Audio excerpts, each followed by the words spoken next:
आज पूरा प्रदेश समाजवादी पार्टी के तरफ देख रहा है। हमारे नेता माननीय अखिलेश जी यादव जी के तरफ देख रहा है। माननीय अखिलेश यादव जी, माननीय मुलायम सिंह यादव जी की जब भी सरकार रही, चाहे वगड़ा हो, पिछड़ा हो, दलित हो, मुसलमान हो, माननीय नेताजी ने और माननीय अखिलेश यादव जी ने हर वर्ग के लिए काम किया। उसी का नमूना बलिया जनपद है।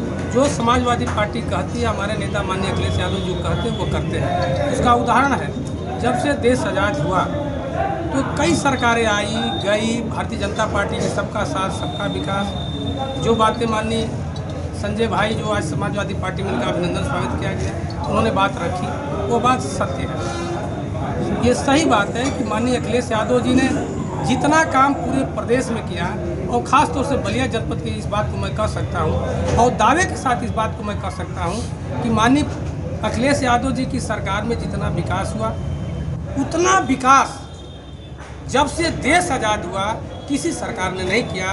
उसका उदाहरण है बलिया। बलिया में उन्होंने बड़े बड़े नेता हुए, मगर बलिया में यूनिवर्सिटी देने का काम चंद्रशेखर जी के नाम माननीय अखिलेश यादव जी ने किया। गंगा पर पुल, कई हजार करोड़ों का पुल, गंगा पर पुल जनेश्वर मिश्रा जी के नाम पर पुल देने का काम किए। घाघरा पर पुल बनाने का काम किए, स्पोर्ट कॉलेज बनाने का काम किए, बड़े बड़े सब स्टेशन बनाने का काम किए। जितनी सड़कें आप देख रहे हैं मऊ से बलिया तक, सब माननीय अखिलेश यादव जी की सरकार में ये सब काम हुआ। भारतीय जनता पार्टी की सरकार में एक भी कोई बड़ा काम बलिया जनपद में हुआ तो भारतीय जनता पार्टी का कोई नेता कर सकता है या कोई पत्रकार बता दे कि भारतीय जनता पार्टी में किसी सरकार में एक कोई बड़ा काम हुआ। केवल एक काम हुआ है कि हिंदू मुस्लिम को आपस में लड़ाना, भाई भाई के बीच में नफरत पैदा करना, पति पत्नी तक अलग करना, ये है इनका काम है।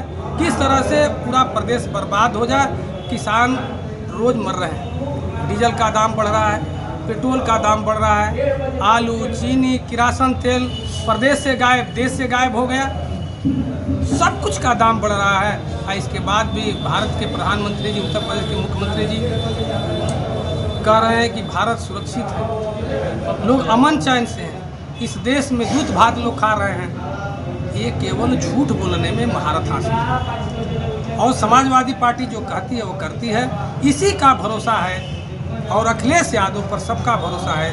अगड़े वर्ग का भरोसा है, पिछड़े वर्ग का भरोसा है, दलित का भरोसा है, मुसलमान का भरोसा है। यह भरोसा है कि अखिलेश यादव जी आएंगे तो किसानों का भला करेंगे, मुसलमान का भला करेंगे, सामान्य वर्ग के जो लोग हैं उसका भी सबसे बड़ा सम्मान करेंगे। जी सर, 94 से लेकर और 2007 तक आप बसपा की सेवा करते रहे, विभिन्न पार्टियों रहे, बसपा में रहे, लंबा समय बसपा में गुजारा आपने।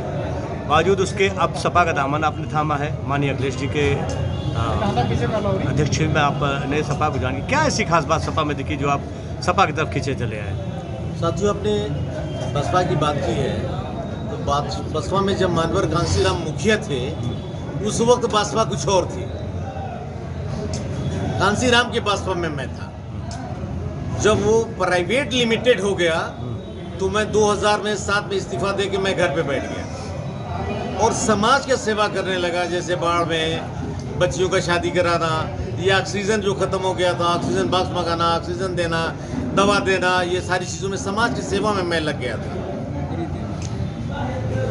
तो अब समाज सेवा के बाद सपा में आप आ गए, समाजवादी पार्टी। हाँ, फिर उसके बाद हमारे मित्रों ने प्रेरित किया कि आप तो काम समाज का कर ही रहे हो, तो संविधान बचाना और देश भी बचाना, संविधान बचाना और देश भी बचाना भी एक सामाजिक कार्य है। तो मैंने पूछा, मैं बात समझा नहीं। बात पारी साहब ने कहा, तो मैंने कहा कि मैं समझा नहीं, क्या आप कहना चाहते हो? तो कहना चाहते हैं कि आप सपा के फ्रंट पे आके माननीय अखिलेश जी के नेतृत्व में आप समाज की सेवा करें और आएंगे तो पार्टी भी मजबूत होगी, आप भी मजबूत होंगे और देश के काम होंगे और देश के समाज के काम होंगे और संविधान भी बचाया जाएगा और देश भी बचाया जाएगा। संजय भाई, और भी बहुत सारी पार्टियां थी, राष्ट्रीय पार्टी थी, कांग्रेस थी, भाजपा थी और भी बहुत सारी पार्टियां, क्षेत्रीय पार्टियां भी है। आपने सपा ही क्यों चुनी, ये मैं जानना चाहता हूँ। क्या ऐसी खास बात दिखी जो दूसरी पार्टियों में नहीं थी इसमें, मित्र, जबकि ये रीजनल पार्टी है? मित्र, मैं बगैर पार्टी ज्वाइन किए हुए ऑफिस में मैं चला गया और जाके वहाँ पे देख रहा था कि कैसे क्या हो रहा है। अच्छा। तो 15 दिन तो मैंने रीड किया। जब अपने नेता को मैंने देखा, राष्ट्रीय नेता को देखा कि नेता ऐसा है कि जैसे गुलाब के फूल की खुशबू, सूरज की रोशनी किसी व्यक्ति विशेष के लिए नहीं होता, खुशबू किसी व्यक्ति विशेष के नहीं होता। खुशबू निकलता है तो छोटे भी लेते हैं, बड़े भी लेते हैं, विरोधी भी लेते हैं। तो वो चीज़ मैंने देखा माननीय अपने राष्ट्रीय अध्यक्ष में, वो गुलाब के खुशबू और सूरज की रोशनी जो किसी व्यक्ति विशेष के लिए नहीं निकलती है, सारे समाज के लिए निकल रही है और हिंदुस्तान के लिए। माना जाए कि सिकंदरपुर की खुशबू जो है पूरे उत्तर प्रदेश में फैलेगी। इंशाअल्लाह उम्मीद है कि प्रदेश नहीं, अभी तो 2022 में देंगे प्रदेश और 24 में हम देश का प्रधानमंत्री बनाएंगे अखिलेश जी। बहुत सख्त जरूरत हो गया है, नहीं तो हमारा संविधान भी खत्म हो जाएगा, हमारा देश भी खत्म हो जाएगा। कोई मुसीबत नहीं है, फैक्ट्रियाँ बेची चली जा रही हैं, रेलवे बिका चला जा रहा है, अडानी अंबानी को रेलवे एयरपोर्ट बेचे चले जा रहे हैं। क्यों सी मुसीबत आ गई? ना हम चाइना से लड़े, ना पाकिस्तान से लड़े। और पाकिस्तान की कहानी मित्रों ने प्रेरित किया कि आप तो काम समाज का कर ही रहे हो, तो संविधान बचाना और देश भी बचाना, संविधान बचाना और देश भी बचाना भी एक सामाजिक कार्य है। तो मैंने पूछा, मैं बात समझा नहीं, बात भारी साहब ने कहा, तो मैंने कहा कि मैं समझा नहीं, क्या आप कहना चाहते हो? तो कहना चाहते हैं कि आप सपा के फ्रंट पे आके माननीय अखिलेश जी के नेतृत्व में आप समाज की सेवा करें और आएंगे तो पार्टी भी मजबूत होगी, आप भी मजबूत होंगे और देश के काम होंगे और देश के समाज के काम होंगे और संविधान भी बचाया जाएगा और देश भी बचाया जाएगा। संजय भाई, और भी बहुत सारी पार्टियां थी, राष्ट्रीय पार्टी थी, कांग्रेस थी, भाजपा थी और भी बहुत सारी पार्टियां, क्षेत्रीय पार्टियां भी है। आपने सपा ही क्यों चुनी, ये मैं जानना चाहता हूँ। क्या ऐसी खास बात दिखी जो दूसरी पार्टियों में नहीं थी इसमें, मित्र, जबकि ये रीजनल पार्टी है? मित्र,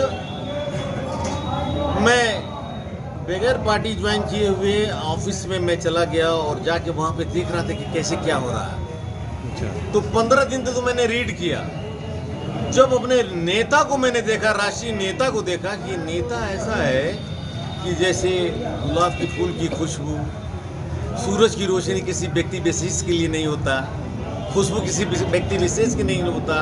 खुशबू निकलता है तो छोटे भी लेते हैं, बड़े भी लेते हैं, विरोधी भी लेते हैं।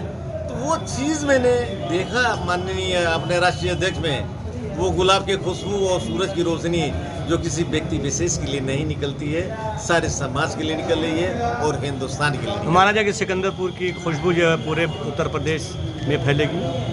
इंशाअल्लाह उम्मीद है कि प्रदेश नहीं, अभी तो 2022 में देंगे प्रदेश और 24 में हम देश का प्रधानमंत्री बनाएंगे अखिलेश जी।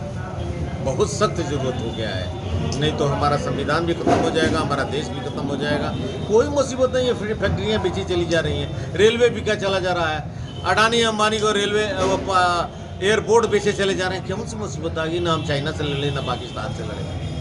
और पाकिस्तान की कहानी आधे घंटे का खेल है, लेकिन उसको खास तौर से रखा गया है कि उसको इस्तेमाल करके हम वोट लेते रहे।